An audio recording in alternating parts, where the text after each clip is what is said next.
أعوذ بالله من الشيطان الرجيم. بسم الله الرحمن الرحيم، والصلاة والسلام على أشرف المرسلين سيدنا محمد وعلى آله وصحبه أجمعين. ربنا افتح بيننا وبين قومنا بالحق وأنت خير الفاتحين. صدق الله العظيم. دايما وأبدا إحنا كنا بدأنا الحصة أمس وتكلمنا عن الدالة العكسية، كان آخر شيء خدناه. في جزئية مهمة جدا لازم أعرفكم عليها، بتيجي اختيارات هنشوفها تو. أستاذ بعدك ما تطوف اللي أنت بتطوفه ده الريدو، إحنا في عندنا شيء اسمه مهم وشيء اسمه ايه الأهم. فخلينا في الأول نتكلم على المهم ثم نأتي للأهم. اللي أمامنا ده تو سؤال مهم جدا لازم نتعلمه. اللي قدامنا ده يا أستاذ إيه؟ إحنا قدامنا واجد يا أستاذ مؤمن. خلاص موضوع المجال أموره طيبة. إحنا بنتكلم على موضوع أكبر قيمة وأصغر قيمة علشان الاختيار. خلي بالكم يا حلوين، السؤال ده تحديدا سؤال مهم جدا. خلي بالكم، أريد الجميع يفهموا معايا علشان ما يخطأ فيه. طيب إيه هو يا أستاذ هذا السؤال؟ لما يطلب مني نهاية الفترة، ودي آخر فكرة علينا في موضوع الدالة العكسية عشان يبقى احنا كده أنجزنا كل الأفكار. يجي يديني سؤال زي كده ويقول لي ظل الشكل المقترن بقيمة ألف. احنا عايزين نقول شيء مهم جدا، قانون لازم نعرفه. ايه هو القانون لازم نعرفه؟ وللأسف الشديد القانون هذا ما راح يكون في الاختبار. القانون بيقول إن نص الدورة، نصف الدورة يساوي الأكبر أو النهاية ناقص البداية. أريد القانون ده تحفظوه، أريد القانون ده تكتبوه على الطاولة، تكتبوه في الحسابة، تغشوه في أي مكان. إنما المهم القانون ده لازم يتعرف، القانون ده قانون أساسي لازم نعرفه. نصف الدورة يساوي النهاية ناقص البداية. طيب تعالى يا أستاذ مؤمن، أول شيء تعالى نعرف دورة الجتا. إحنا عارفينها يا أستاذ مؤمن، دورة الجتا اللي هي إيه؟ 2 باي. ممتاز ممتاز. طيب يبقى لما أجي أجيب نص دورتها، نص الدورة، يبقى أقول له 2 باي على 2 يساوي لنا باي. جميل. لو أنا جيت أكتب يا أستاذ مؤمن إن القانون لما يقول لي نص الدورة بيساوي النهاية اللي هي ألف ناقص البداية اللي هي صفر، إذا الألف بتساوي لنا كام؟ باي. خلي بالكم الكلام ده صح ولا خطأ؟ واللي هيقول لي يقول لي خطأ ليه، واللي هيقول لي يقول لي صح ليه. يا أستاذ تو لو أنا جيت في الامتحان وسويت كده، خلاص يا أستاذ القانون بيقول نص الدورة، وأنا اشتغلت على المسألة ديت وحليتها وطلعت معايا بالشكل اللي انتوا شايفينه قدامكم ده، يبقى الألف يبقى في الحالة ديت أختار باي. الإجابة باي. ها، حد عنده اعتراض؟ اللي عنده اعتراض يفتح، واللي يقول صح يقول صح. يعني نسأل وجد كده مباشرة، يلا قول يا وجد كده صح ولا غلط يا وجد؟ ما أعرف ها؟ الصراحة. طيب مين يعرف؟ ما تخافوا، انا اريد اثبت المعلومه، انا ما اريد الخبط، بالعكس. لما يجي يطلب مني الحد كاف، لما يجي يقول لي اوجد قيمه كاف، اوجد قيمه الف، وده على فكره سؤال مهم جدا خاص بايه يا استاذ مؤمن؟ خاص بالدوال العكسيه، اللي هو لما يكون عندي فتره. لما يجي عندي يا استاذ مؤمن في فتره كده يطلب بدايتها يطلب نهايتها. اولا هو سؤال مهم طبعا، سؤال مهم ولازم نخلي بالنا منه. لما يطلب مني قيمة الكاف، طيب أنا بعمل إيه يا أستاذ مؤمن؟ أنا بجيب الدورة، وبعد ما أجيب الدورة أجيب نص الدورة. طب الدورة عندي هنا كام؟ دورة الجتا 2 باي. ممتاز. نريد نجيب نص دورتها، نص دورتها هتساوي كام؟ باي. أروح أعمل إيه؟ أقسم وأشتغل. تمام تمام يا أستاذ. يبقى هنا في الاختيار هيبقى نص الدورة هتساوي النهاية ناقص البداية. طب تعال نعكس يا أستاذ مؤمن السؤال. نعكس السؤال يعني إيه يا أستاذي؟ يعني لو أنا جيت في الاختبار وحطيت لك ألف أصغر من أو يساوي س أصغر من أو يساوي باي أهي، تمام. وجيت قلت لك اوجد البداية، فالطالب الشاطر الطالب الممتاز هقول أنا لعبتي يا أستاذ مؤمن، أنا هجيب يا أستاذ أنت تريدني أتعامل مع السؤال التاني. يعني سؤال تاني كده بيقول لي د س يساوي 5 جتا 2 س، و س أكبر من الألف أصغر من الباي، وطالب مني اوجد ألف. أنا أعمل إيه يا أستاذ الفاضل؟ قال لك بسيطة جدا، تروح جاي للحل وتطبق القانون اللي انا قلت لك احفظيه اللي مش هيكون موجود في الامتحان. ايه القانون بيقول يا استاذ؟ اهو اديني كتبت لكم. نصف الدورة يساوي النهاية ناقص البداية. طيب نص الدورة جتا دورتها يا استاذ 2 باي، يبقى 2 باي على 2 نصها يعني باي. اجي اقول هنا باي يساوي النهاية مين يا استاذ؟ خلي بالك النهاية مين؟ ها؟ باي ناقص مين؟ البداية مين؟ ألف. الطالب الشاطر الممتاز هيودي بعكس الإشارة، يقول لك ألف تساوي وهيجيب دي بعكس الإشارة. باي ناقص باي، سامعك يا ممتازة، سامعك يا ممتازة. ها؟ تطلع الألف بكام؟ بصفر. يبقى إذا الألف هتكون بصفر. إحنا فعلا مختارينها كانت في الأولانية، في السؤال كانت الألف بإيه؟ بصفر. تمام. يبقى خلي بالكم انا بجيب نص الدوره مال الجتا، نص دوره الجتا فقط. تمام لما هشتغل. طيب يا استاذ، انا لما سالت يا حلوين، لما سالت الحلوين اللي قدامي دول اللي مال بسالهم واقول لهم ايه الكلام ده فيه خطا، كنت منتظر حد يقول لي يا استاذ مؤمن ايوه في خطا. اللي انت بتقوله ده كان هيبقى صح لو ما كانت فيه اتنين جتا سين. آه، لو ما كان في اتنين جاتا سين يا أستاذ كان هيبقى صح، واللي هيجي لك في الامتحان هيبقى خمسة جاتا سين من دون الاتنين اللي موجودة في الكتاب لو جات لك يعني. فكان كلامك هيبقى صح لو أنا شلت الجاتا اتنين سين دي خليتها جا سين زي مثلا الكتاب. إنما يا أستاذ مؤمن أنت هنا في الكتاب في السؤال قلت خمسة جاتا اتنين سين. لو قلت لك وجد لي بقى يا معلم في السؤال ده الكاف، لا لا لا لا لا لا لا، الوضع اتغير. ايه يا استاذ الوضع اتغير؟ ايه اللي هيغيره؟ لان انت هنا عندك معامل اجيب بيه الدوره. فلما اجي اقول له هنا ايه؟ اقول له الدوره هتساوي اتنين باي ها على معامل السين. طيب الاتنين باي هنا يا استاذ على معامل السين، لما اجيب دورة الجاتا 2 باي، دورتها 2 باي. بس هنا في السؤال ده هنا دورتها هتساوي كام؟ 2 باي على 2 يساوي باي، دي دورتها. لما اجي اجيب نصف الدورة هتطلع باي على 2. الله الله الله الله الله. كيف يا استاذ احنا جايبينها هناك باي؟ قال لك يا حبيبي لان هنا الدوره هناك دوره الجاتا فقط، فالجاتا دورتها 2 باي صح كده. هنا يا استاذ الجاتا دورتها 2 باي، فاحنا قسمنا على نص على طول جبناها 2 باي. اما هنا مش جاتا، امال اسمها ايه؟ اقراها رياضيا صح، اقراها رياضيا صح. اسمها جاتا 2 س. فلما اقول لك دورتها تقول لي 2 باي على 2 يا استاذ مؤمن، يبقى باي.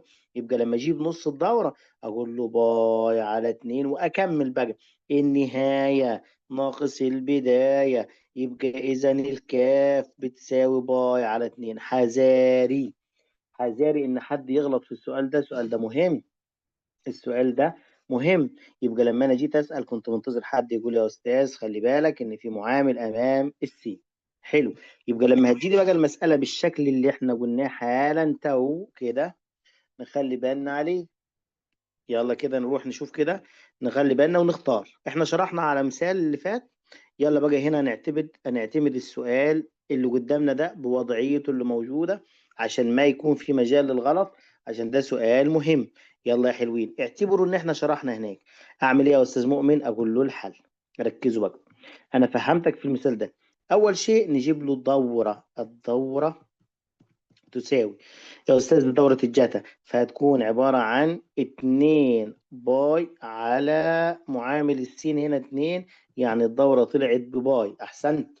أجيب نصف الدورة، نصف الدورة يساوي باي على 2. ليه يا أستاذ مؤمن جبت نصف الدورة؟ لسبب بسيط، لأن إحنا محتاجينه في القانون. نصف الدورة يساوي نهاية ناقص بداية. دايما يا أستاذ كده، دايما دايما وأبدا. طب يلا يا أستاذ قول كده هنعمل إيه؟ نص الدورة اللي هي باي على 2، نهاية اللي هي ألف، ناقص بداية اللي هي صفر. إذا الألف بتساوي باي على 2، وبناء عليه في السؤال اللي موجود حالا أمامكم هتكون الإجابة باي على 2. وده سؤال مهم عشان نبقى جمعنا كل الأفكار.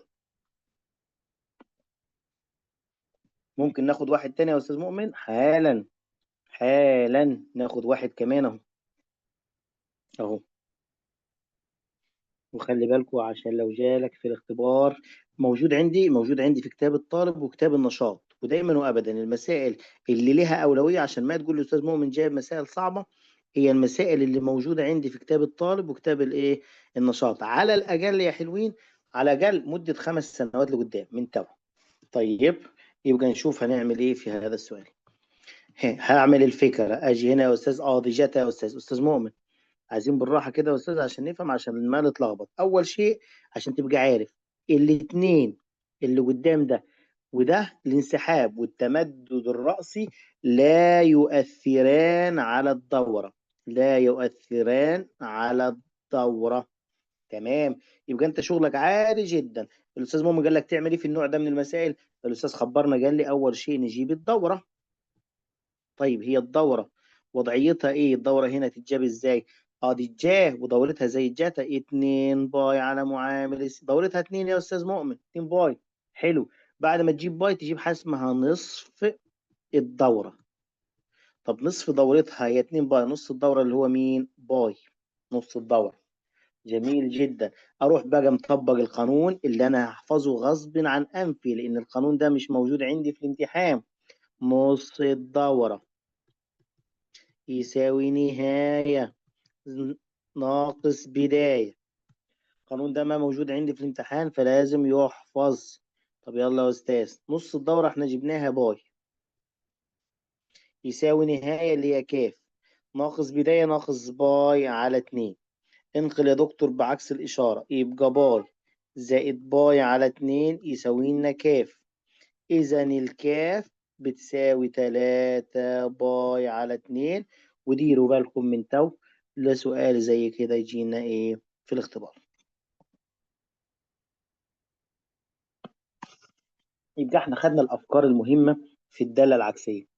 يلا عشان نختم درسنا وندخل على طول للمتطابقات، وده اللي عليها سؤال مهم جدا جدا. أستاذ، تتوقع إيه يا أستاذ مؤمن في الدرس ده بصراحة وبما يرضي الله؟ أتوقع في الدرس ده أول سؤال اختياري زي كده، وأنا عايز أطمن عليه، وأنا قلت لكم الكلام ده أمس. أول سؤال اختياري هيجي مليار في المية كما هذا. طيب نعرف نطمن عليه؟ نقدر نطمن عليه السؤال ده؟ طب يلا كده نجرب.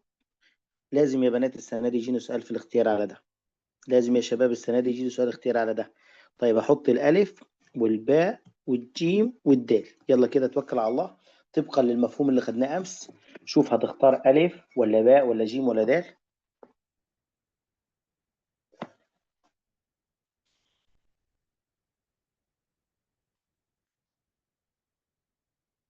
تحل يا أستاذ؟ أيوه عندك نص دقيقة، خلص نفسك.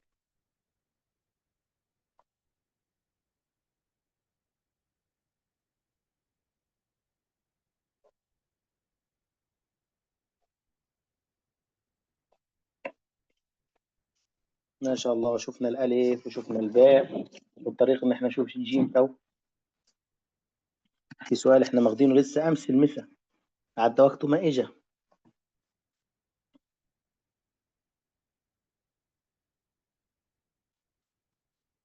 ده سؤال مهم. ده سؤال مهم. وإحنا جالسين نقول هيجي في اختيارات واحد زيه. طيب يا أستاذ، ذكرنا يا أستاذ مؤمن بتعمل إيه أو بنقول إيه؟ قلنا بسيطة جدا. بناخد الجاتا نقول إن الجاتا دي مداها منين لفين يا أستاذ؟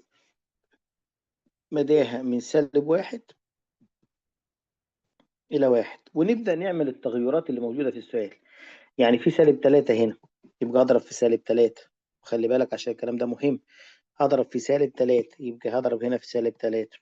هتصير دي 3 وهتصير دي -3. هجمع 4 يبقى أجمع 4، وهجمع هنا 4. هيبقى عندك 7 وهيبقى عندك -1. ما تدور على هذا الاختيار. ليش يا أستاذ؟ لازم ترتبه، لازم تقول -1 و7.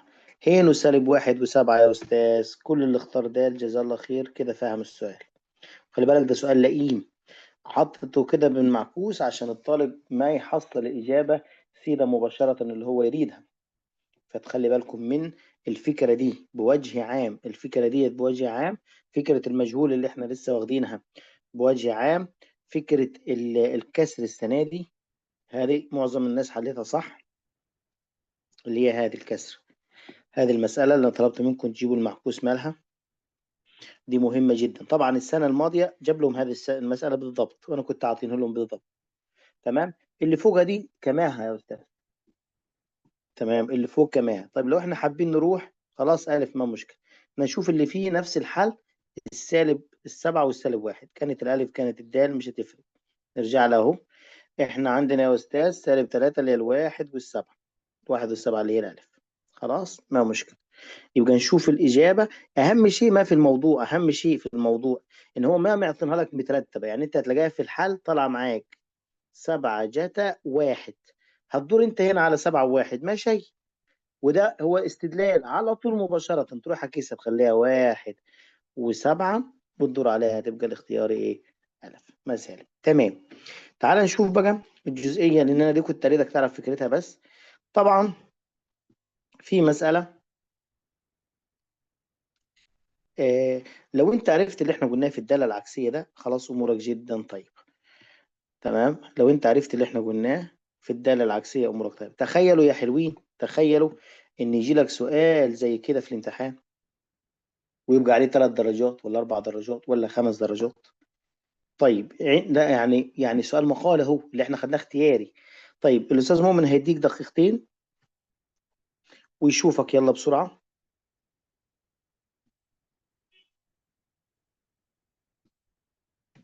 دقيقتين فقط، اقل عن دقيقتين المفروض تكون حاجة.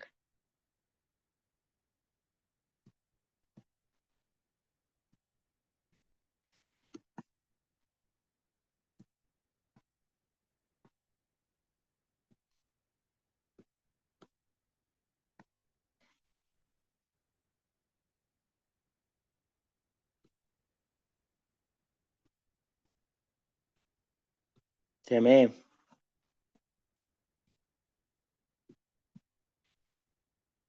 ما شاء الله عليكم، خلي بالكم الفكرة دي مهمة جدا.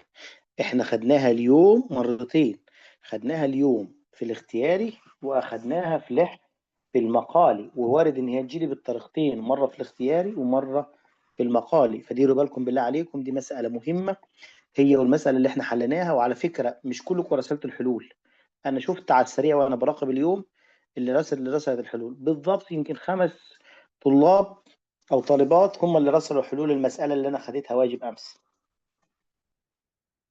طيب حلو. استاذ عشان اجمع درجات في الامتحان يا استاذي احلها كيف؟ عشان اجمع درجات اقول له الحل اعمل له زي ما هعمل كده بالضبط عادي يا استاذ هيديني درجات؟ ايوه.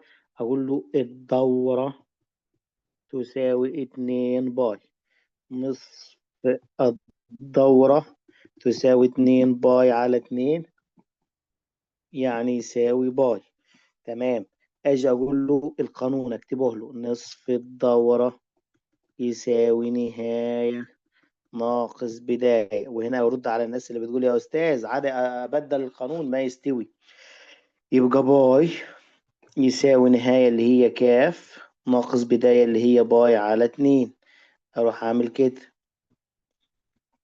وأدي بعكس الإشارة، يبقى باي زائد باي على 2 يساوي كاف. إذا كاف يساوي 3 باي على 2. هذا الإجابة. يبقى أنا خدتها وخدت فكرتها وأموري طيبة كده. خلصنا أو أنجزنا زي ما بيقولوا إيه يا أستاذ مؤمن؟ أنجزنا تماما الدرس بتاع الدالة الإيه العكسية. أستاذ بس كده اللي أنا مطالبة بيه؟ أيوه أستاذ. في مسائل ما للزوضع في الظاهر؟ لا لا لا، خليك بس اسمع الكلام أنت بس أعرف الحاجات دي. جميل جدا. هنروح لحاجة اسمها المعادلات الإيه المثلثية، وهندخل في المزيد من المعادلات. الاتنين مع بعض هيتاخدوا مع بعض. طيب واحنا السنه دي يا استاذ مؤمن تتوقع ايه؟ السنه دي جايين لنا مساله مزيد من المعادلات، مساله جميله جدا. بس تايز كانك تعرف الامتحان ولا شفته وربنا يشهد، بس توقعات. تمام، طبقا للي احنا خدناه او للي احنا شفناه العوام السابقه. فباذن الله هيجينا سؤال خاص، احنا هنقول كام فكره كده ونركز فيها، وبعد كده ناخد متطابقات الايه المثلثيه. احنا واخدين بالترتيب، احنا واخدين بترتيب ما، مش عايزين نطلع براه عشان نقدر ان شاء الله بإذن الله نكمل. وإن كان احنا كده كده محتاجين المتطابقات المثلثية، فخلونا في الأول يلا نتكلم عن المتطابقات، وبعد كده نرجع نقول على ايه موضوع المعادلات، لان احنا لازم نكون عارفين المتطابقات في الاول. لازم نكون عارفين المتطابقات ونبدأ نشتغل بيها من الايه المعادلات. جميل جدا. يلا يا استاذ كده نقول مع بعض كده اهم شيء اعرفه في المتطابقات، وخلي بالكم كيف بنسبة المتطابقات، وبعد كده ناخد المعادلات. ودرس المتطابقات من الدروس المهمة اللي كله استدلال. لو انت مسكت في ايدك الثلاث علاقات دول، اللي هي جا تربيع س زائد جتا تربيع س يساوي واحد، وعرفت منها تطلع لنا بقانون فرعي اللي هو جا تربيع س يساوي واحد ناقص جتا تربيع س، وجتا تربيع س يساوي واحد ناقص جا تربيع س، وإن الظا عبارة عن جا على جتا. دي العلاقات اللي احنا شغالين بيها، دي أبرز العلاقات اللي احنا شغالين بيها. تمام، ما في غيرهم يا أستاذ، أنت ما بطلب غير بدول. طيب أول شيء قبل ما أبدأ في حل المسائل، نصيحتي للناس حتى الجداد اللي منضمين حديثا معانا، يشوفوا في الفترة دي وهم عندهم فسحة من الوقت أو ورهة من الوقت درس المتطابقات المثلثية في الفولدر. يشوفوه في الفولدر مالنا، واللي مش معانا في الفولدر يخبرنا وانا ارسل له الايه الفولدر عشان يعرف يتعامل ازاي مع المسائل. طيب احنا عندنا بعض الملاحظات المهمة اللي لازم نذكر بيها. اول شيء احنا خدنا زمان في صف تاسع س تربيع ناقص ص تربيع، ان انا اقدر احللها يا استاذ فرق بمربعين س ناقص ص في س زائد ص. وخدنا ايضا لما يكون عندي س زائد ص الكل تربيع، اقدر افكها طبقا للقانون مربع الاول س تربيع نفس الاشاره، الاول في الثاني في 2 زائد مربع الحد الثاني يعني زائد ص تربيع. تمام. طب يا استاذ لو كان ماذا لو كان ناقص، يعني لو كان س ناقص ص الكل تربيع، نفس الفكره بس اشاره الاوسط هتتغير، فهتصير س تربيع ناقص الاول في الثاني في 2 زائد مربع الحد الثاني. طيب لو عندي ألف على باء زائد جيم على دال، أو ألف على باء ناقص جيم على دال، طالما جمع أو طرح يبقى لابد من توحيد المقامات، لازم أوحد المقامات. تمام. والمقامات بتتوحد إزاي؟ بالطريقة اللي الأستاذ مؤمن هيقول لكم عليها دي. تروح جاي لي يساوي، اضرب الاتنين دول في بعض، ضرب باء دال، واعمل مقص من اليمين اقول له ألف دال ناقص باء أو زائد هنا زائد باء في جيم. ده توحيد المقامات أنا محتاجه، مهم جدا جدا جدا. طيب وفي شيء آخر عايزين نتكلم عليه. لما يكون عندك ألف تربيع، دي عبارة عن، يعني مثلا عبارة عن ألف مضروبة في نفسها مرتين، فلما تلاقي التلاتة تربيع أنت تقدر تحلها بطريقتين والاتنين صح. تقدر تقول عليها بتساوي 9، وتقدر تقول عليها إن هي 3 ضرب إيه؟ 3، عشان هحتاجها دي في مسألة مهمة جدا. طيب يلا يا أستاذ كده عشان ما نضيع وقت نروح كده نشوف يجي يسألني في إيه يا أستاذ مؤمن، وإيه أكتر شيء متوقعينه في المتطابقات. أنا متوقع إنه مش هيجيب لنا متطابقة كده لوحدها، يعني مش هيجي يقول لي اثبت كذا، أمال هيدخلها لنا إيه يا أستاذ مؤمن؟ هيدخلنا في معادلة. طب تعالوا كده، وعشان أقول لكم شيء أكون صريح معاكم، المتطابقة يا بنات، المتطابقة يا شباب بتعتمد بنسبة 90% على استدلالك أنت. أنت اللي تستدل، يعني مش مفيش طريقة ثابتة تقول لك أنت حل دي تطلع بكذا، مستحيل. طيب تعالى يا أستاذ مؤمن ناخد متطابقين ثلاثة من اللي قدامنا دول ونطبق عليهم نشوف هنتعامل معاهم إزاي. طيب ناخد أول متطابقة أهي. أنا عايز الصفحة دي بس أخدها معايا عشان محتاجها، أخدها كوبي عشان نبقى ناخد منها المثال ونرجع لها تاني. كوبي، ناخد المسألة اللي نريدها.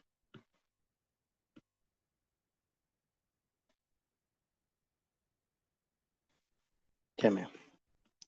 تعالوا نشوف يعني ايه يا استاذ مؤمن كلمة استدلال، وان انا استدل. ماذا تقصد بموضوع ان انا استدل؟ تعالى واحدة واحدة، ولو سمحتوا مش عايز ملل وعايز تركيز، لان الافكار مختلفة عن بعضها عشان نقدر نتعامل مع سؤال الامتحان اللي هيكون عبارة عن معادلة وفي نفس الوقت إيه مسألة زي هذا.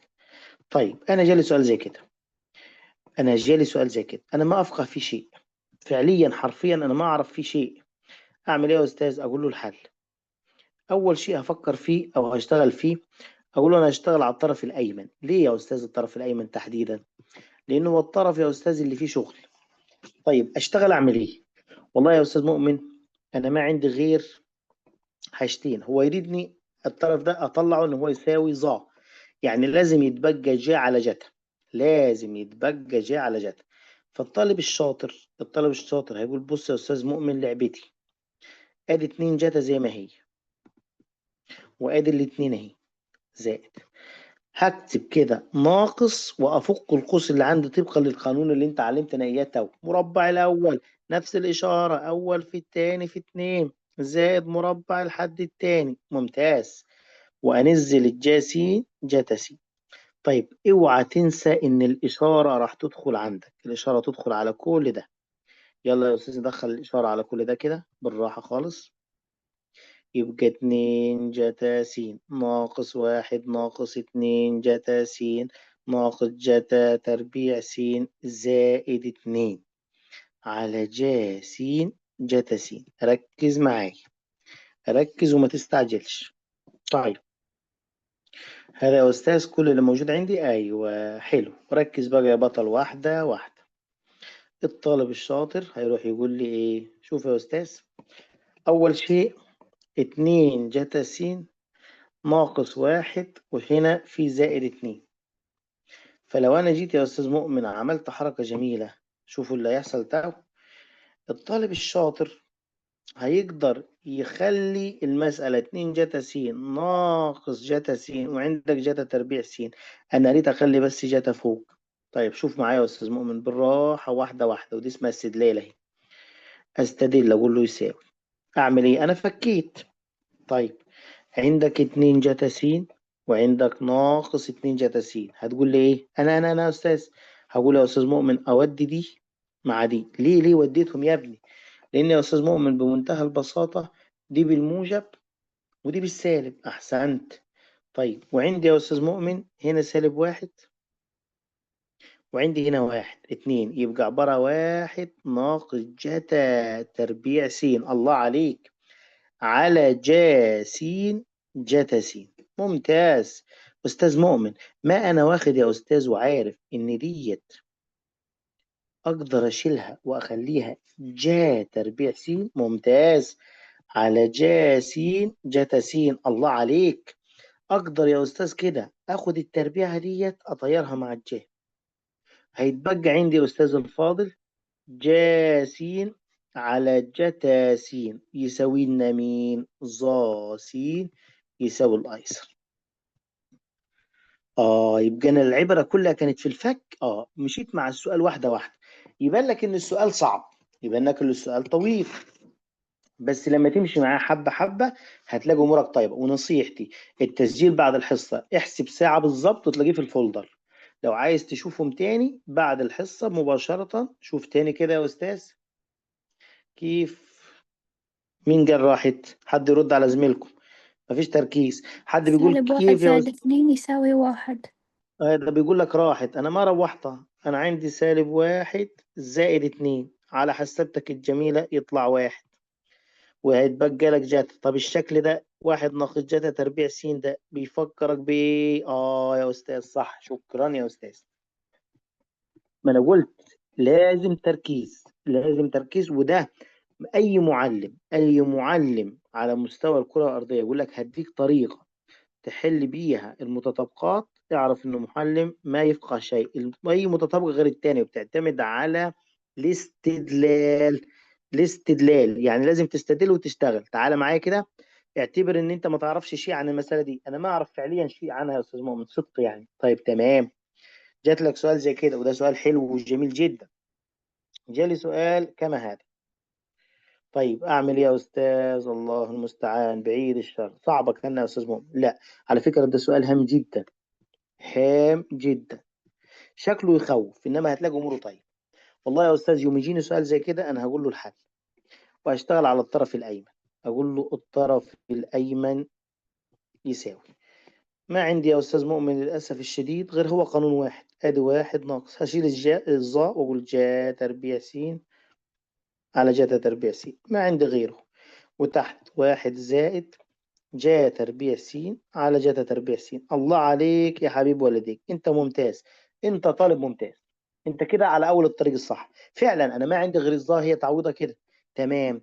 وعندك اليوم الأستاذ مؤمن عطاك تعويض توحد بين المقامات، كتبت لك وقلت لك اعرف طول ما يكون عندك، كل ما يكون عندك يا بطل، راحت فين راح فين راح فين، أيوه كتبت لك كل ما يكون عندك جمع أو طرح لازم أوحد مقامات. ما حصلته. ايوه يوم ما يكون عندي جمع وطرح لازم اوحد المقامات اهو، وعرفتك كيف توحد المقامات. طب يلا يا استاذ بس ارجع للسؤال عشان احنا كنا مركزين، ضيعت علينا السؤال. عندنا طرح فوق يا استاذ اهو، يبقى وحد المقامات. الواحد ده كأنه واحد على كام؟ على واحد. خبرنا الاستاذ مؤمن وقال واحد في جاتا تربيع بجاتا تربيع س، واحد في جاتا تربيع بجاتا تربيع س ناقص جا تربيع س. تحت نفس القصة، الواحد ده كأنه على واحد، اضرب المقامات جاتا تربيع س، اضرب المقص جاتا تربيع س، زائد اضرب المقص جا تربيع س. الله الله الله الله الله. شوف يا أستاذي هنعمل ايه؟ بالسلامة يا جتا روحي. حلو. اتبقى عندك ايه؟ اتبقى عندي ايه؟ اتبقى عندي جاتا تربيع س ناقص جا تربيع س. اتبقى عندك ايه تحت؟ جاتا تربيع س زائد جا تربيع س. طيب وبعدين؟ وبعدين يا أستاذ مؤمن ولا قبلين يا أستاذ مؤمن؟ ها، شوف اللي هيحصل ده، شوف الحركة دي. أول شيء تحت بواحد، مين شاطر يقول لي ليه تحت بواحد؟ هم؟ أنا جت التربيع زائد جت تربيع. صح كده، ممتاز. هذه القاعدة الأولى يا أستاذ اللي أنت معطينا إياها. وصلت إن جتا تربيع س ناقص جا تربيع س. طب هو يريد إيه؟ الجتا، ما يريد إيه؟ الجا. طب بعد إذنك يا جا ممكن تطلعي لنا أجازة أنت؟ شكرا جزيلا. يبقى جتا تربيع س ناقص واحد ناقص جتا تربيع س، يعني جتا تربيع س ناقص واحد زائد جتا تربيع س. جتا وجتا اتنين جتا تربيع س ناقص واحد يساوي الأيسر. أستاذ صغر كده وانتظرنا كده يا أستاذ بس نشوف ايه الوضع واحدة واحدة. أستاذ عندي سؤال، اتفضل. كيف اللي تحت بيساوي واحد؟ كيف هذاك شلتها وسويتها واحد؟ بسيطة. أول شيء خدناه اليوم جاتا تربيع س زائد جا تربيع س يساوي واحد. يوم ما تشوف هذه القاعدة الأم بتطلع بواحد. خلي بالكم، خلي بالكم، مسائل اللي أنا باخدها تو مهمة جدا. خلي بالكم المسائل اللي احنا بناخدها دي تو مهمة جدا، وهي اللي تخليك تعرف تشتغل، ولازم تعرف تتعلم تحل مسألة استدلال وشوفهم مرة واثنين وثلاثة. عيد آخر خطوة يا أستاذ. إيش آخر خطوة؟ أنا ما حيد آخر خطوة إيه؟ إحنا عندنا في السؤال المطلوب منا في السؤال إن إحنا نثبت إن اتنين جاتا تربيع، يعني ما أريد الجا، ما أريد يكون عندي فيه كلمة جا دي. طيب واحنا حافظين قاعدة إن جا تربيع س بيساوي واحد ناقص جاتا تربيع س. تمام، شلت الجا وحطيت مكانها تعويضها، وبعدين وزعت، وبعدين طلعت بالشكل اللي انتوا شايفينه. عادي يا شباب، تقدروا تعيدوهم انتوا مرة واثنين وثلاثة، وده اللي لازم يحصل، ده اللي لازم يحصل واليوم، ده اللي لازم يحصل واليوم اللي هو يا أستاذ لازم تشوف المسائل دي تاني اليوم مع كمان البقية اللي موجودين من قبل، لو انت تريد تبقى كويس في الدرس ده او زين في الدرس ده. انا عارف ان هو اكتر درس معضل عندنا هو درس المتطابقات. طب هيبقى الامور طيبة كيف فيها يا استاذ مؤمن؟ فقط، فقط اذا انت شفت كم كبير وعندك الوقت اهو. اثبت المتطابقة واحد على جتا تربيع ح ناقص واحد يطابق ذا تربيع ح. انا هعمل ايه يا استاذ مؤمن؟ يا الله، مو اسوي انا تو يا استاذ، ما عندي شيء اسويه. هشتغل على على الايه يا استاذ؟ اشتغل على الطرف. ها، مين شاطر يقول؟ مين شاطر يقول مفتاح الحل ده ايه؟ والله يا أستاذ مؤمن أنا هشتغل على الطرف الأيمن عشان اللي جالي الطرف الأيسر. حلو، 1/جتا تربيع هاء ناقص 1. طيب وبعدين يا أستاذ الأيسر أسهل؟ حاضر. لو أنا قلت الأيسر، تعالي شوف الأيسر، هتقولي ج/س على ج/س، سواء هنا ولا هنا. على فكرة أنا هحلهم لكم الاتنين، خليني طالما اخترت الأيسر. في الأخير لازم توصلوا حد للتاني. على فكرة عادي لو اشتغلت على الطرفين كله يجي والاتنين يوصل، بس في المسألة دي تحديدا مش في كل المسائل. هقول له الطرف الأيسر بناء على رغبة البنات. الطرف الأيسر اللي هو ظ/س يساوي الظ عبارة عن ج/س على ج/س. طيب يا أستاذ مؤمن الجا مش ليها قانون؟ طبعا، اللي هو 1 ناقص ج/س على ج/س. أستاذ هل ينفع إن أنا أجزأ البسط على المقام؟ يستوي. يلا قولي 1 على ج/س ناقص ج/س على ج/س يساوي 1 على ج/س ناقص 1 يساوي الأيمن. أستاذ أنا عندي سؤال، اتفضل. هو أنا يستوي يا أستاذ مؤمن أشتغل براحتي على الأيمن أو الأيسر؟ اللي أنت شايفه أسهل لك وتقدر تجيب فيه اشتغل عليه، وبنسبة كبيرة جدا بيكون الطرف الأيمن هو اللي بيوصل للطرف الأيسر، وفي طرف ممكن العكس بس تاخد معاك وقت. تمام، تعال نروح نشوف. له سؤال برضو أيضا مهم على فكرة يا أستاذ. المسائل دي موجودة عندنا، المسائل دي موجودة عندنا في كتاب الطالب في تمارين نهاية الوحدة. ما ذكرناها يا أستاذ، أديني قلت لك المهمة وفيها. طبعا في برضو مسائل تانية ممكن تيجي أسهل من كده، احنا ما نتطرق لها.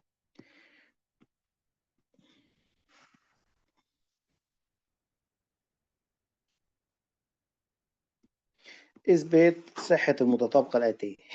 أشتغل على الأيمن ولا الأيسر؟ لا يا أستاذ، تو اشتغل على الأيمن وأنت مطمن يا أستاذ مؤمن. نقول له الحل الطرف الأيمن. يا بنات يا شباب يا كل من بيسمعني تو، أول ما تلاقي جمع أو طرح على طول من غير ما تفكر اعمل توحيد مقامات. 1 على ج/ه ناقص ج/ه. الج/ه دي أكنها على 1. أديني بقول تاني أهو، أول ما تلاقي عندك طرح أو جمع فكر في توحيد المقامات. وأنا أعطيتك طريقة توحيد المقامات، قلت لك بتعمل إيه؟ بضرب الاتنين دول في بعض يبقى ج/ه. 1 في 1 ب1 ناقص ج/ج بج/ه. الله، أنا سامع الطلبة الممتازة الطالب الشاطر اللي بيقول لي يا أستاذ ده احنا حافظينها يا أستاذ مؤمن، 1 ناقص ج/ه اللي هي ج/ه على ج/ه. صح كلامك. أقدر يا أستاذي كده أجزأ الج/ه دي أخليها ج/ه ضرب ج/ه على ج/ه. حلو. ايه اللي هيحصل؟ هيبقى عندي الاتنين دول مع بعض.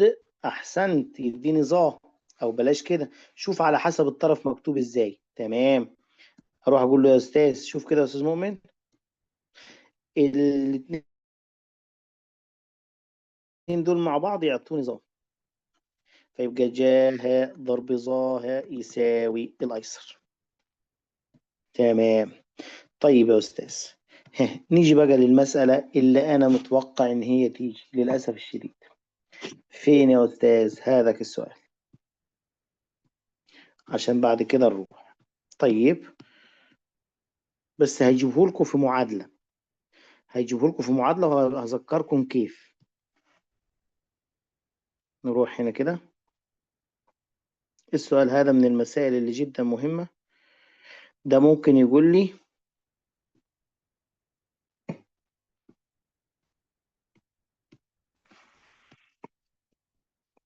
برهن المتطابقة هذه. تمام، برهن المتطابقة هذه. يلا معايا، برهن المتطابقة هذه ثم أوجد مجموعة حل المعادلة 1/ج ناقص 1 يساوي 0، وهاء أكبر من 0 أصغر من 360. ده سؤال يا بنات أنا متوقع إنه السنة دي بنفس القصة دي. طيب حلو، نيجي نشوف. وفي 3 مسائل تاني هروهم لكم، واحدة منهم جاية بالتحديد بإذن الله. برهن المتطابقة دي يبقى يريدنا برهن وبعدين أوجد الحل. طيب ده 2 في 1 ده يا أستاذ بلسم وشامبو. نقول له الطرف الأيمن. هنعمل إيه يا أستاذ في الطرف الأيمن في المصيبة هذه؟ أنا ما عندي غير الظا، فهقول له جتا هاء. ركزوا معايا شوية عشان محتاجة تركيز. الظا عبارة عن جاها على جتا هاء. جميل. ها، في 1 زائد جاها. أنا سامع طالبة ممتازة بتقول يا أستاذ مؤمن إن مقام المقام بيروح فين؟ في البسط. فيبقى جتا هاء في جتا هاء يعطيني جتا تربيع هاء. ممتاز. على جاها في 1 زائد جاها. الله. طيب الجتا هاء اللي فوق دي ليها قانون. ليها قانون اللي هو ايه؟ 1 ناقص جا تربيع هاء. واكتب لنا تحت اللي تحت زي ما هو.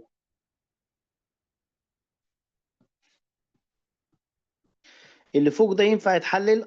يتحلل فرق بين مربعين. سمعنا كده يا استاذ تاني، فرق بين مربعين قوسين زي بعض. 1 موجب سالب جاهاء وجاهاء. الله. وتحت جاهاء 1 زائد جاهاء. شوف يا حبيبي اللي هيحصل. 1 زائد جاهاء بالسلامة مع 1 زائد جاهاء. اتبقى عندك في البسط مين؟ 1 ناقص جاهاء على جاهاء. جزأ. يبقى 1 على جاهاء ناقص جاهاء على جاهاء. يبقى 1 على جاهاء ناقص 1 يساوي ايه؟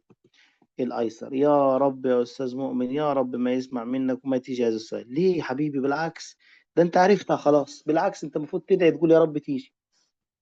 أنت عرفت فكرتها خلاص، غيرك ما عرف فكرتها. يبقى احنا فكرتها بتتدرج فين يا أستاذ؟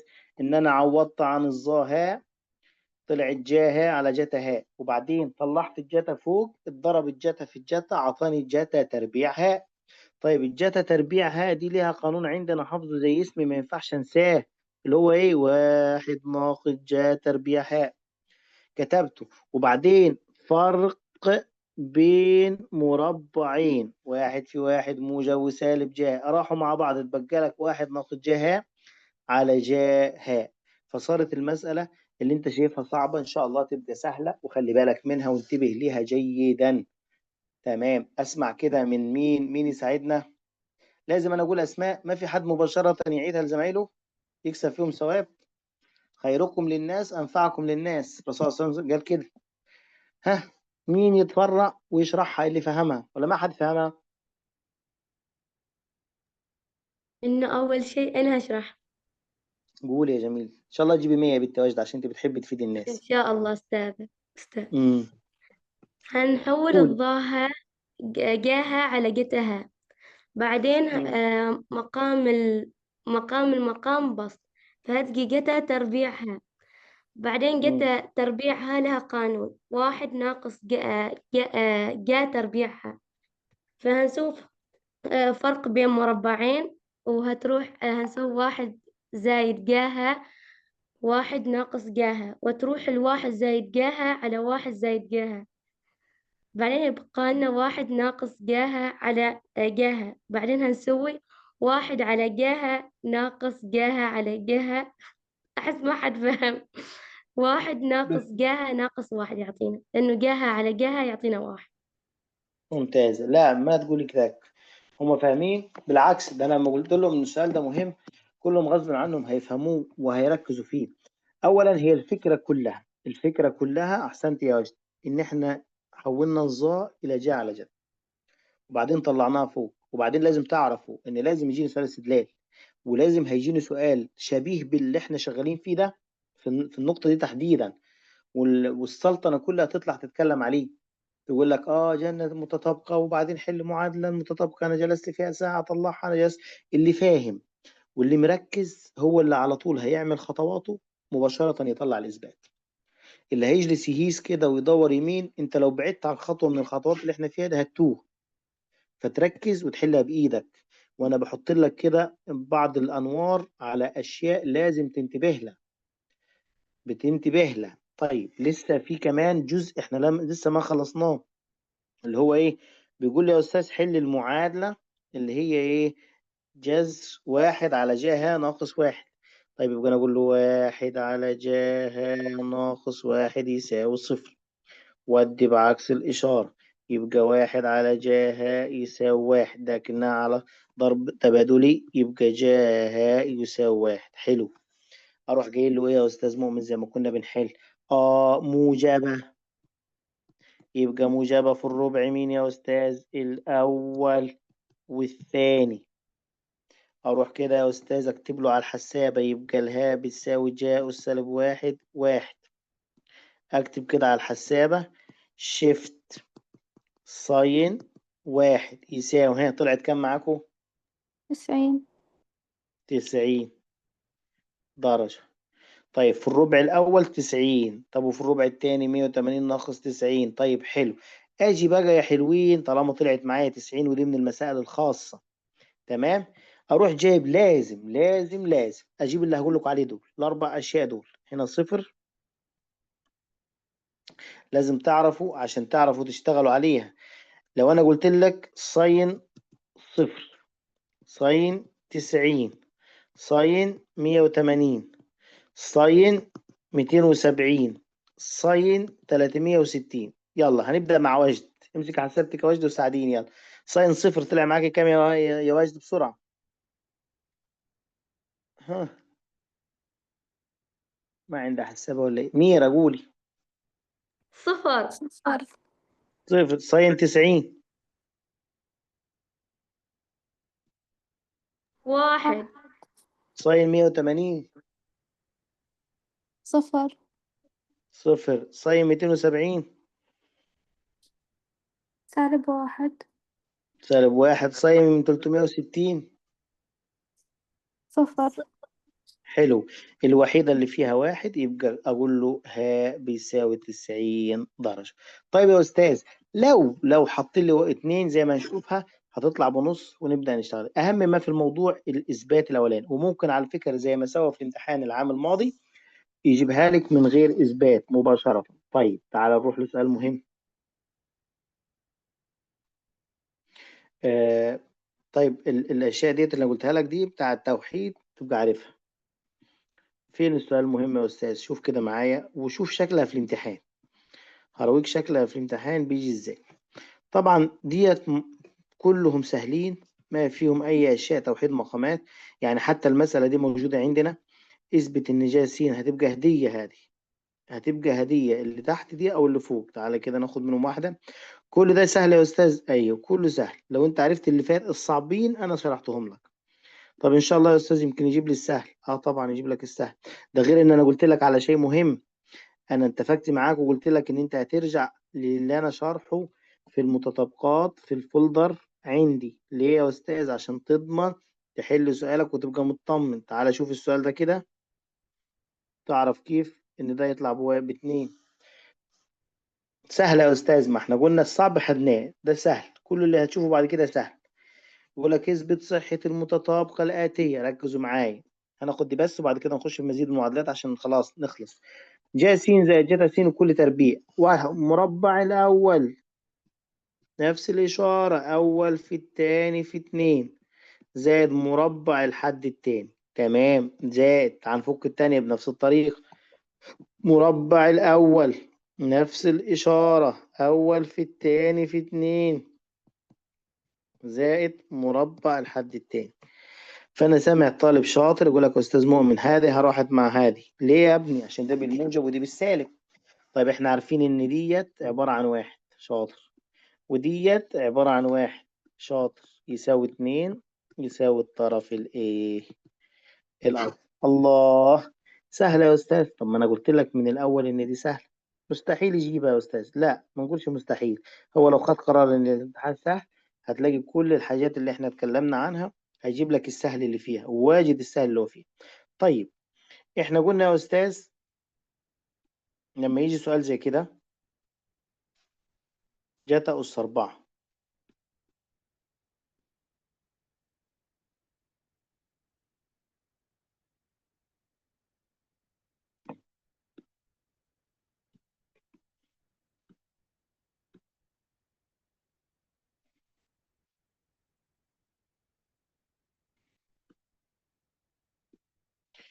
يجي يقول لي برهن صحة المتطابقة التالية. طيب أبرهنها إزاي يا أستاذ؟ قال لك الحل جاتا أس 4 هاء ناقص جا أس 4 هاء. طيب أنت لما يجي عندك شيء زي كده ما يلفت نظرك؟ يلفت. مين شاطر يقول لنا مفتاح الحل؟ المفتاح اللي هحل بيه إيه هو؟ مفتاح الحل. مفتاح الحل ها؟ فرق بين تحليل. المربعين. أيوة تحليل فرق بين مربعين. جاتا تربيع هاء زائد جا تربيع هاء، وهنا جاتا تربيع هاء ناقص جا تربيع هاء. ده بواحد القاعدة.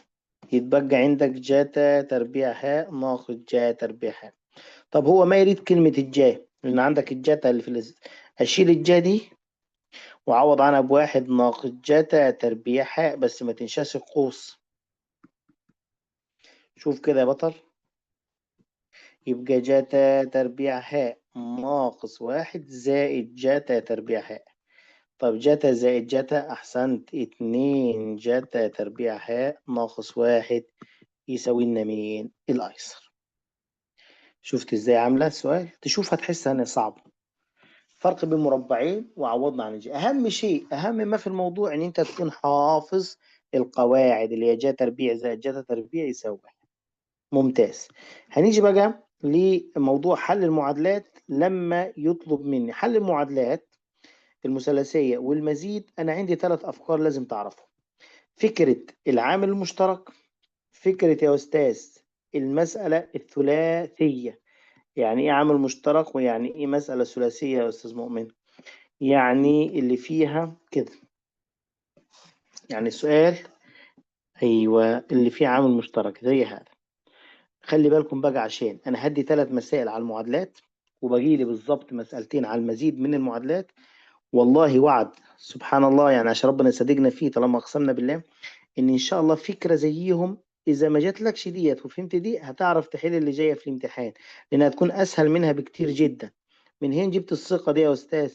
هتعرف بعد ما نشوفك الترم التاني إن شاء الله. يلا نبدأ نشوف أول واحدة أهي. لازم الكل يعرف يحل النوع ده من المسائل. ادي أول واحدة. هذه يا أستاذ أيوة ركز معايا يا بطل، أنا عارفك بتعرف تحل وهديك تدريب عليها ما تخاف. هعرفك بتعرف تحل. اول ما يجي لي حل المعادله اللي زي دي يا استاذ اعمل ايه؟ بسيطه. لعبتي يا استاذ مؤمن اقول له الحل ادخلها على الحسابه؟ لا، ما اريدك تعمل كده. ناخد الجا س عامل مشترك يتبقى عندك 2 جا س ناقص واحد يساوي صفر.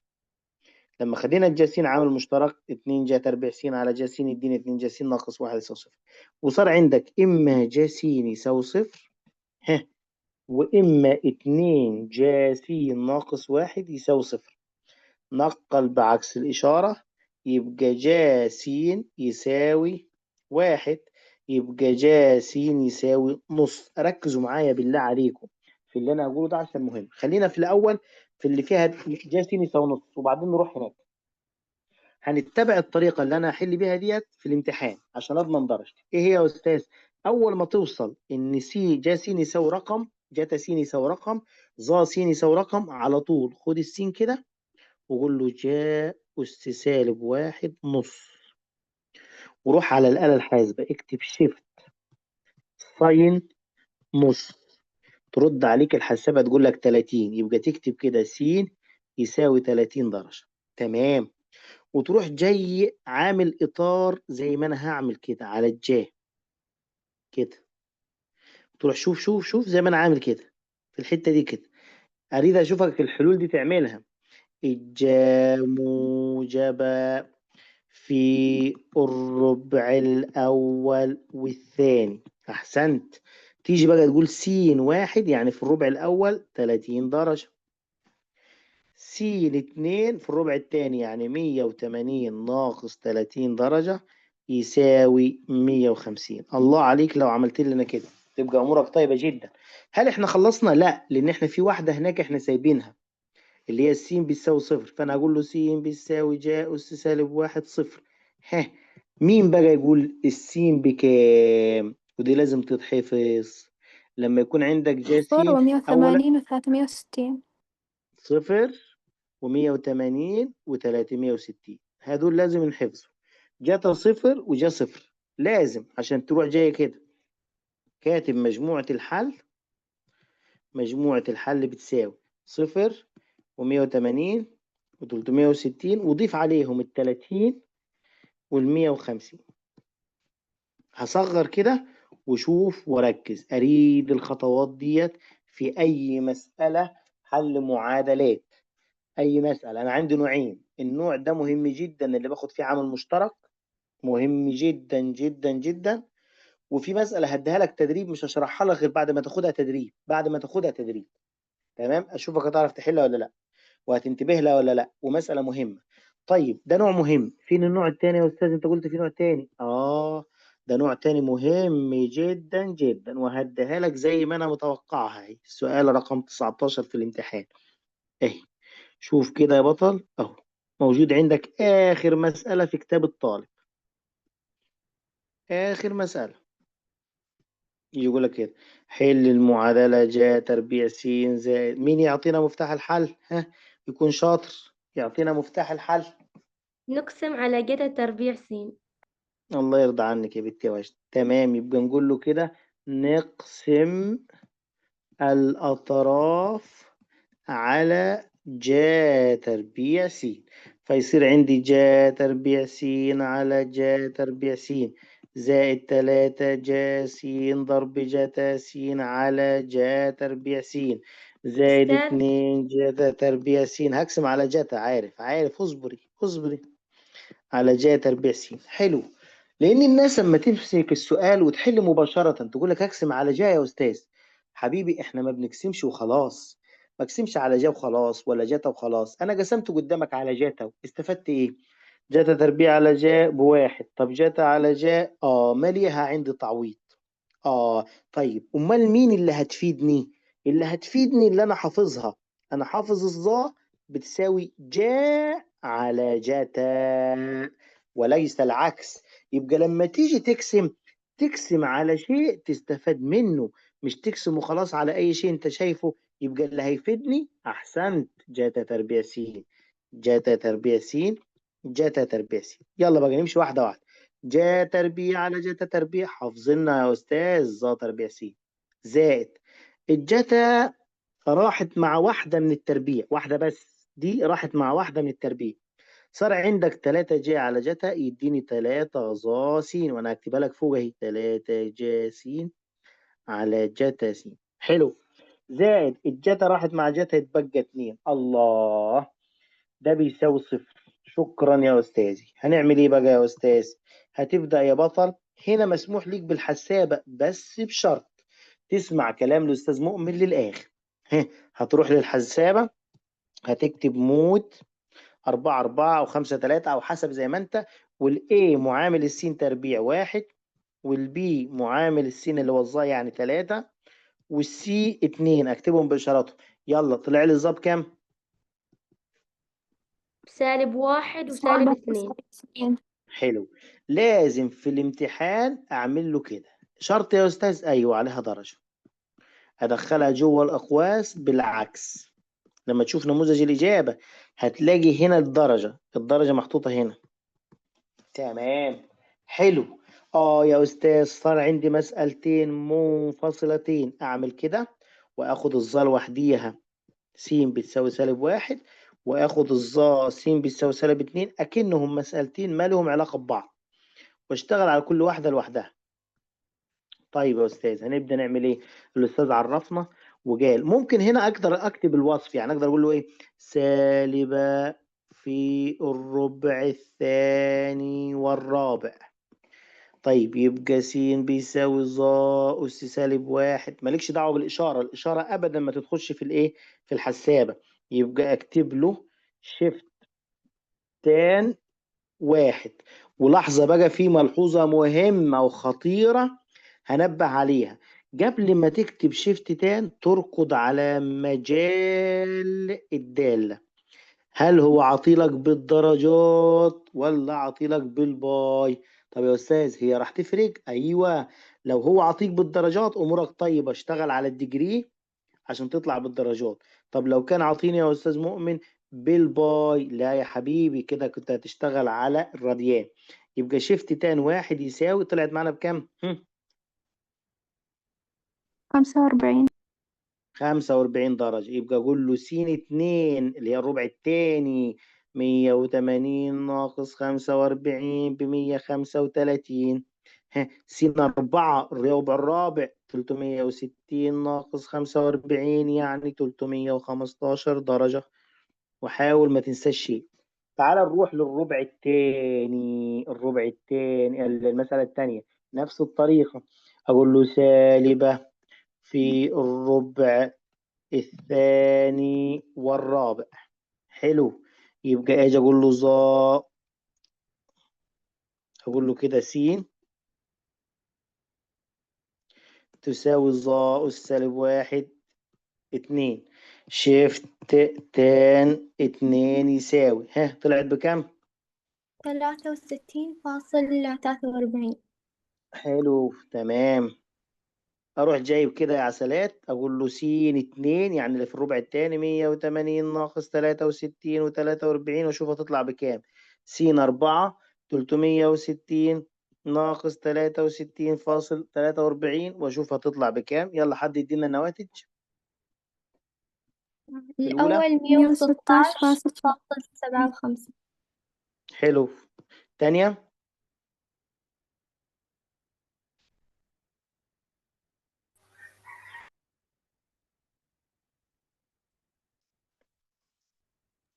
296.57. حلو جميل. أقول له مجموع الحال يساوي هنا يا أستاذ 135 315 116 و259.57. كده اخد درجتي كامله. خلي بالكم ان الاستاذ مؤمن قال لكم في مساله هيديها لكم هيجربكم فيها. السؤال ده يا حلوين، السؤال ده اللي انتوا شايفينه الان امام عينيكم من المسائل المهمه، هو واللي انا لسه حله من شويه. هو وده، ده مهم جدا جدا. ده واللي قبله واللي حضرت جنابك هتحله الان، واللي حضرت جنابك هتحله الان. تمام. يلا تدريب واحد مدته 3 دقائق ومهم جدا، ركز اعصر في دماغك. تدريب واحد، اول تدريب هنفتح فيه الواتس اهو. تدريب واحد، تصور لي الحل وترسله على الواتس. صور الحل وارسله على الواتس. اذا اوجد مجموعة حل المعادلة 4 جا تربيع س ناقص 1 يساوي 0، وس أكبر من 0 أصغر من 360. تمام. يلا هنتظر الحل على الواتس، حل نموذجي. يا ليتني في ناس الله يسعد قلبهم ويرضى عنهم ويرضيهم ويوفقهم فتحوا نفسنا ورسلوا حل صح، وفي ناس ما يستوي ندى عليهم الله يهديهم ويركزوا كده وهم بيحلوا، عشان طبعا تكون الدعوة مستجابة. مصيبة في الوقت ده. الله يهديهم ويوفقهم وييسر أمورهم كده ويرشدهم إلى الصواب. طيب بالعربي كده يلا نحل صف رابع أو صف خامس أو صف ثامن. 4 يا أستاذ دي كنا بنحلها. 4 جا تربيع س ناقص 1 يساوي 0. هنقل بعكس الإشارة. 4 جا تربيع س يساوي 1. هقسم الأطراف على 4. إذا جا تربيع س يساوي ربع. لحد كده 100% كله مساوي. من بعد كده بقى أجاركم الله كان نفسي تشوفوا اللي أنا شفته. تمام. هنا عندي جذر تربيعي أو عندي جا تربيع س، لازم أقول له بأخذ الجذر التربيعي. حلو. يوم تاخد الجذر التربيعي ما حد يتكلم، انا احل انا فقط. هكتب له جا س يساوي نص الجذر التربيعي الربع يساوي نص، صح كده؟ وهعمل زي ما قال الاستاذ مؤمن، ما يريد حد يعقب، انت تتفرج بس وما تكتب في الشات شيء. انا متعمد اسوي اللي انا بسويه. جا س يساوي نص. اه يا استاذ، الاستاذ مؤمن قال نقول السين يساوي جا اس سالب واحد نص. وعرفنا ان احنا نروح على الآلة الحاسبة نقول له شيفت ساين نص يساوي، تطلع معانا 30. وطبعا في المنطقة ديت بعد ما يجيبها هيكتب موجبة، موجبة في الأول والثاني. فيجي يقول س واحد يساوي 30 درجة، س اتنين 180 ناقص 30 يساوي 150 درجة. حلو. وهيجي يقول مجموع الحل يساوي 30 و150. حلو. كيف الامتحان؟ والله الامتحان برابر، الامتحان ماي. ده جات لنا الأسئلة بتاعت المعادلات سهلة جدا وحليتها. طلعت كام يا ولدي؟ حلينا يا أستاذ 130 و150. يا الله. وفي الآخر تجيب في الامتحان أو في السؤال ده إيه؟ تجيب 4 من 5. تجيب جذر 4 من 5. حاشا يا أستاذ، جذر 4 يعني 2. ليه يا أستاذ؟ عشان أنت، عشان شغل صف تاسع اللي نسيته، مش شغل سنة 10. ليه أنا نسيت إيه يا أستاذ؟ ما نسي شيء. لا، تخيل نسيت شيء بسيط هو اللي دمر عليك الدنيا هذه. إيه هو بقى الشيء البسيط اللي إحنا خدناه في صف تاسع؟ إن أنت يوم يكون عندك جا تربيع س يساوي ربع، وتيجي تاخد جذر تربيعي، لازم غصب عنك تقول له إيه جا س بتساوي موجب نص، ما يتكتبش الموجب، وجا س يساوي سالب نص. الله. هذه نقصونا عليها يا أستاذ. وحدك الحل نقص، أنت كتبت نص الحل. أنت اشتغلت فقط على جا س بالنص، ما اشتغلتش على لما تبقى جا س بنص وجيت كده على صوب ورحت قلت له ده جا تربيع. واكتبها عندك ملاحظة في الدفتر ده عشان ما تتنساش. وتيجي تكتب بقى بعد كده جا س يساوي سالب نص، مسألة منفصلة بذاتها لوحدها. تبدأ بقى تقول له يبقى س بيساوي جا سالب واحد نص شيفت ساين، أو شيفت ساين نص يساوي 30. يا أستاذ سالبة في الربع الإيه التالت والرابع، يبقى تيجي تقول س 3 180 زائد 30 ب210. س 4 360 ناقص 30 ب330. هتصير مجموعة الحل بعد انت ما كنت ضامرها تو، هتكملها تقول 210 و330. كده إجابتك صحيحة، وتاخد ال4 درجات أو ال5 درجات. فانتبهوا ليها جدا، هذه مهمة. لما يكون عندك سجلها عندك كملحوظة، لما يكون عندك موجب وسالب جذر تربيعي، لازم أخد الموجب والسالب وأتعامل معاهم على إنهم مسألتين منفصلتين، مسألتين منفصلتين. آخر شيء آخر تدريب، وكده خلصنا عشان نخش على آخر شيء قبل صلاة الظهر. يلا يا أستاذ أساتذة يلا. اتفضل يا جميل. أستاذ عادي يعطينا المجال يكون سالب ذي المعادلة، يعني مثل ذي المجال يكون الحل سالب. يديني ولو كان المجال سالب إيه المشكلة؟ لو كان المجال سالب، هنا موجب ولا سالب؟ انت تقصد يزود الدورات، يديك دورتين تاني ولا؟ اصل هنا في المشكلة، المجال عطوهولي هنا بالموجب، تمام. لو في السالب عكسه. جرت العادة ان في مسائل المعادلات ما بيركبش الهدف، يعني الهدف مش بيكون متركب يا وجد، بيكون المسألة زي كده، اما يجيبها لك زي كده اما ما يجيبها خالص. واضح؟ طيب انا عندي تدريب مهم لازم اطمن عليه، لازم يتحل. في جزئية برضو مهمة، يلا بسرعة. تدريب 2، يلا عشان اخد اخر مسألة. 2 جا تربيع س، مو 2 جا تربيع س، آسف، ما 2 جا تربيع س، جا تربيع س زائد 3 جا س زائد 2 يساوي 0.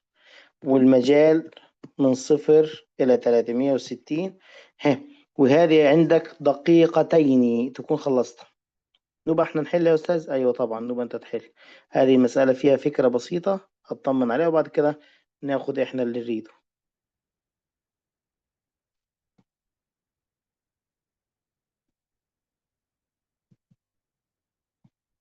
عندك الوقت اهوت، ما تنسى نفسك. والله شكل نشوفه سؤال سهل يا أستاذ. ليش يا أستاذ معطينا هذا السؤال وكيف إحنا نغلط فيه؟ مستحيل ترى يا أستاذ. قال لك أنا خايف من شيء عشان كده أنا أعطيتك السؤال ده. إيه هو الشيء اللي أنت خايف منه؟ أولا دي حلها بسيط أساسا، ما فيها أي فكرة، لأن أنت هتدخلها على الحسابة، هتروح تكتب على الحسابة موت وتدخلها ال A معامل الجا تربيع بواحد، ال B بتلاتة، ال C باتنين، فهتطلع لك طبعا جا س بيساوي واحد بالسالب طبعا، وجا س هيساوي سالب اتنين. طبعا هتكتبها جوه جا س زائد واحد، جا س زائد اتنين بيساوي صفر، وتبدأ تشتغل. هذه أمورها طيبة. هتبدأ تقول يا أستاذ ديت عبارة عن س بتساوي جا أس سالب واحد واحد، وطبعا سالبة في الربع الثالث والربع الإيه الرابع. وهتبدأ تشوف ده، غير إن أنت حافظها سواء قلت سالبة ولا مش سالبة، ما يحتاج، أنت كده كده هتطلعها مباشرة بحسابتك. جا س بتساوي واحد، يبقى هتطلع عندك السين بتساوي 90، والسين كمان هتساوي 200 وكام و70. سواء قلت الربع الأول الربع الثالث هتنقصها السين ب 90، وقول الربع الرابع الثالث طبعا هتكون 270 ناقص 90. وفي الربع انت ما تقول الثالث يا أستاذ يبقى هتقول 180 زائد 90 طلعت ب 270. هتروح الربع التالت 360 ناقص 90 نبقى تطلع ب 270. إذا خلاص هي الزاوية عندك هتطلع يا أستاذ بكام زي ما أنت مطلعها. طيب هنا بقى دي اللي يهمني تكتب كلمة مرفوضة. ليه؟ ليه يا أستاذ؟ ده احنا لسه بنقول من زمان إن مدى الدالة المدى من هي اللي فين يا أستاذ؟ من سالب واحد إلى مين؟ إلى واحد. من سالب واحد إلى واحد، يبقى ما يساوي. طيب يا أستاذ يبقى مجموعة الحل آخد التسعين. ليه تاخدها التسعين؟ لما هي سالبة في الربع الثالث والرابع، يبقى نقول له مجموعة الحال س تساوي 270 درجة. انتبه لما يجي لك سؤال زي كده عشان موضوع الايه المرفوض. هو كان من الأمانة باقي مسألتين، هنكتفي بهذا القدر عشان أذان الظهر، وهنرجع في موعدنا الأساسي إن شاء الله. أنا ما رايح المدرسة الحمد لله، خلصنا تصحيح. في موعدنا الأساسي الساعة 4 ضبط. النهاردة عندنا شغل من نار، اللي ما يقدر يحضر يبقى يشوف الحصة. تسجيل الحصة بعد ساعة من الآن.